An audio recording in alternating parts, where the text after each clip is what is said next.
Hey, Marshall students, how's everybody doing this week? Man, I am really excited to announce this week's activities.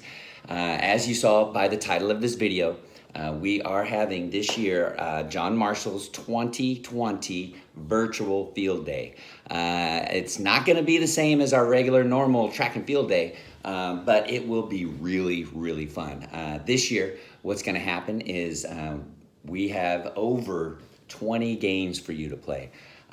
Typically we have 6 or 7 games out on the field. This year we have over 20. There's 22 games to be precise, and you can participate in any or all of these games. It's going to be really fun. So here's the situation. With so many games, I'm about to tell you how it works, what the format of this year's field day is. But like I said, there's 22 games. So if you were to play 2 or 3 games every day this week, and 2 or 3 games every day next week, not every day, but for the first couple days, then you will have gone through all of our field games. So let me tell you how it works.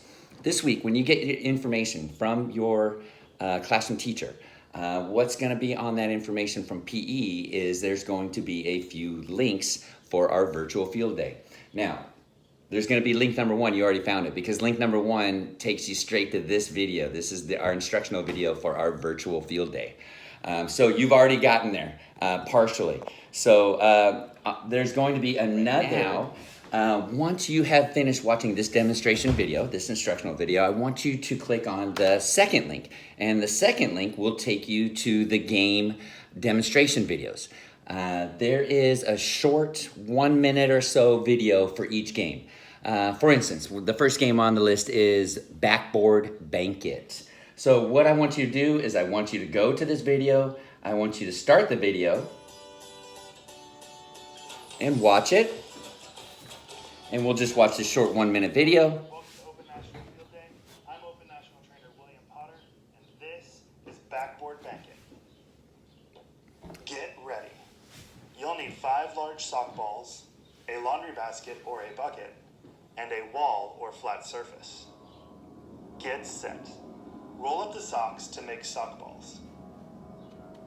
Place the basket All or right, bucket now, against the wall and mark. You will finish watching this video. There's only about 30 more seconds in it. He's showing you how to play that game. Then, once you are finished watching the video instruction, I want you to go to the next link, and that's the third link, and that is the link to the game instruction cards. Okay, so if you go to that link, after you watch the video, you will come to this page, and on this page, there are cards. These are instruction cards, and there's one instruction card for each game.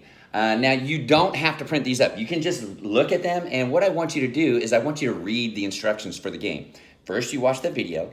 Then I want you to read the instructions, okay? And if you're having a hard time reading those instructions, get your mom to help you, get your dad to help you, your older brother or sister. But you're gonna watch the video first. Then you are going to read the instruction card. This is what the first instruction card looks like. This is Backboard Banquet. I printed this one. You don't have to, you can just read them right on the computer. But I printed this one just for demonstration purposes. So this gives you all the instructions for the game we just watched the video for. It tells you what materials you'll need, and maybe some alternate materials if you don't have the materials that they say that you need to have, okay? So watch the video, read the instructions, then you play the game, okay? Get all the materials and play the game. Now, I did play this game, and it's a pretty fun game, Backboard Banquet.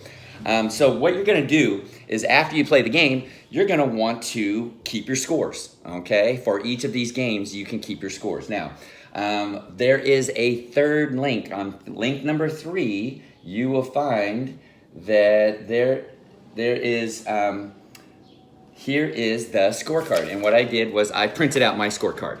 And there are 2 ways you can do the scorecard, okay? There's 2 links. The scorecard link number 1, what it is it's a PDF file, which means that you have to print this. If you have a printer, perfect. You print it just like I did, and as you can see, I played the first game. On my score sheet, this is my attempt number 1. I got a score of a 9. Woo-hoo. Here's attempt number 2. I got a score of a 12. Well, I played like 3 or 4 more times. I played a few times. And my best score of the day, my personal best, was a 16. So I improved as I was going along. And this is one way that you can keep your scores. Print this out and keep your scores for each of the games, okay? Now, there's another way you can keep scores, and that is if you go to the scorecard link number 2, you will be taken to what looks similar, looks the same as our scorecard, because it is our scorecard, but this one is in Google Docs. And the really cool thing about Google Docs is that this is a workable document. That means that we can keep score on the computer. I can type in my scores right here under first attempt under that game. In fact, I'm going to do that. I'm going to click right there. I'm going to write the number 9 because that was my score. Attempt number 2, what did I get? I got a 12. So I type in 12. My personal best was a 16, okay? Now, they call this a workable document because I'm working with it on the computer. I typed in my scores. I didn't have to write them in. Now it'll save for me, and I continue to put my scores in for each of the games after I'm done playing with it. When you're done taking all your scores, you can print this Google document, and it will print and have all your scores on it for you that you typed in. So there's 2 ways to do it. You can just print it and keep scores by hand, or you go to the next link and it gives you the scorecard in a Google Docs workable document, and you can keep your score on there, and then if you need to, you can print it afterwards. If you don't want to print it, you don't have to print it. You can just look at your scores on the computer. All right, so that is the format for our field day. I'm really excited. Again, link number 1 is going to take you to this video. You're already there. The next link is going to take you to the demonstration videos for the game. So watch that 1-minute video for the game you're about to play. Then go to the written instructions and read the instructions for that game. So you're watching, you're reading, then participating, okay? So then you participate, and then you tally your scores at the end. And here are all the games.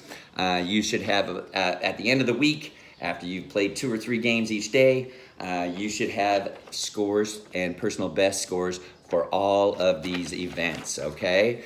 All right, now, before you go, I want to tell you one thing. Now, there's 22 games. What these games are geared around are games around your house. So most of the items that they have in these games, you should have around your house. If you don't, that's okay. They provide a couple of ideas on how to use alternative materials or alternative equipment for your games, or alternative ways to play the game if you don't have, like there's one game that involves a ladder. Not everybody has a ladder, but they offer an alternative to that ladder. You can draw a chalk ladder on the ground and play the game that way. That's just one example. If you don't have the exact materials that they say, try to find something in your house that will work, just an alternative. Like we had the agility ladder lesson. Instead of having an agility ladder, which I know most people don't, we used 5 pieces of paper, and we pretended that those papers were a ladder, and we did our agility workout with those 5 pieces of paper instead of the agility ladder. So, play as many of those games as you want. Play them all. I recommend playing them all. Give them all at least a try. You're going to like some better than others. I've tried a few. I actually starred a couple of my favorite ones. The backboard banquet was one of my favorite ones. There's one called Flip Your Lid that's really fun. Had 2 others. There's a scavenger hunt that I loved, and this was my favorite one, the paper plane cornhole game. Yeah, you're going to be making and playing airplanes. So try these games. They're super fun, and I enjoyed it. I can't wait to talk to you guys about how much fun you had and talk to you about some of your scores. All right? All right. Have a great time out there. Marshall, we miss you. We love you. We're going to see you really, really soon, and have a great day out there at the 2020 Virtual Field Day. Yeah.